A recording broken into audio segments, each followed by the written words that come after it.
We got Congressman Mike Pence, who just came off the House floor and joins me right now. Congressman, I was watching you. Actually, we had you up on the air as you were giving your your floor speech earlier.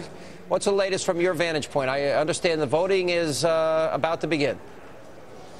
Well, we're preparing to begin the voting tonight. Long way to go to the conclusion of business, but It's been a frustrating night for many of us. I mean, to see a number of pro-life Democrats be willing to exchange 30 years of pro-life legislation for a piece of paper signed by the most pro-abortion president in American history is disappointing, to say the least. Well, the Democrats are making a lot of noises like they have the votes, but Republicans are going to fight. We're going to run all the way through the tape, and whatever happens tonight, Sean, I can assure you this fight is far from over. An executive order, and correct me if I'm wrong, does nothing. And by that I mean an order is not going to trump a law or a statute, correct? No. In fact, well, let's quote Congresswoman Debbie Wasserman Schultz, who's a prominent Democrat in the Congress. I think she said on television this morning, quite accurately, she said an executive order cannot change the law. She's absolutely right. An executive order has the force of a resolution of Congress. If a court was faced with a challenge, and this Senate bill, we now know, by virtue of the fact the president agreed to sign an executive order regarding public funding of abortion, that's Sean, that's tacit acknowledgement that the bill that's passing through Congress tonight provides public funding for abortion, as we've been saying all along.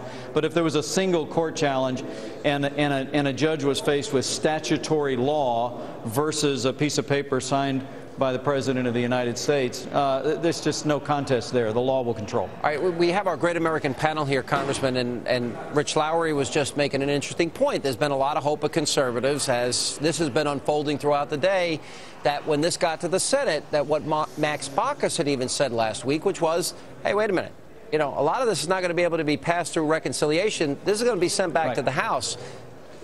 Where do you stand on this? Do you feel that this is a long way from over? Do you feel they can deem this? Absolutely. Well, explain that to people that don't understand. Yeah, well, Rich is exactly right, and that is that tonight they're gonna try and pass the Senate bill. I'm not willing to concede that they've done it, but they passed the Senate bill. Then they pass this reconciliation bill, send it over to the Senate. But I think that out of about more than 20 reconciliation bills the Senate's considered, only one of them has gone without amendment in recent memory, and so there's almost no possibility whatsoever that aspects of the reconciliation bill aren't going to be struck on a procedural motion known as the Byrd Rule. You and I were talking about that the other day on your radio show, and so that bill is going to come back to the House. The truth is, Democrats who tonight are voting for this publicly discredited Senate health care bill, believing that the reconciliation bill that passes tonight is going to become the law, I think are going to be very sorely mistaken. I got a very passionate National Review friend of mine that's standing by here that takes a little bit of issue with you on it, and I wanted to throw this to Rich. I'm not sure I take issue, Congressman. Just to be clear, when the Senate bill passes the House tonight, as it presumably will, that will become law. The reconciliation is to, pardon? That's law. Right. The reconciliation is to, quote-unquote, fix the law, and that probably will get caught up in points of order and go back to the House and may be a real mess. But as a conservative, what I care most about is that underlying bill is going to become law if they pass it tonight. Yeah, Rich, you're exactly right, and maybe at the 11th hour here I wasn't very clear. When the Senate bill passes, and that's what I said is the deception that maybe Democrats are buying into here, that they're going to be able to fix the Senate bill. All we're really doing tonight, for sure, is passing the discredited Senate bill. When the president puts his signature on it, that government takeover of health care becomes the law of the land. The efforts and promises to fix it through reconciliation, I think, are flawed. I think their strategy is not going to be successful, and that bill likely will continue to be debated and move through the Congress. By the way, I misspoke. I said Max Baucus. I meant Ken Conrad. I apologize to Max Baucus here, but I want to put a finer point on this, if at all possible here. Yeah. What he was saying is that it is unlikely the Senate will be able to pass a health care reconciliation bill unchanged from what the House is going to pass after they go through these two earlier votes tonight. So in other words, it goes, so they'll pass They're going to pass the Senate version. They're going to motion to recommit as second. Then the reconciliation will be third tonight. Then it goes to the Senate, and the Senate is saying it's not going to be the same. Does it then go back to the House?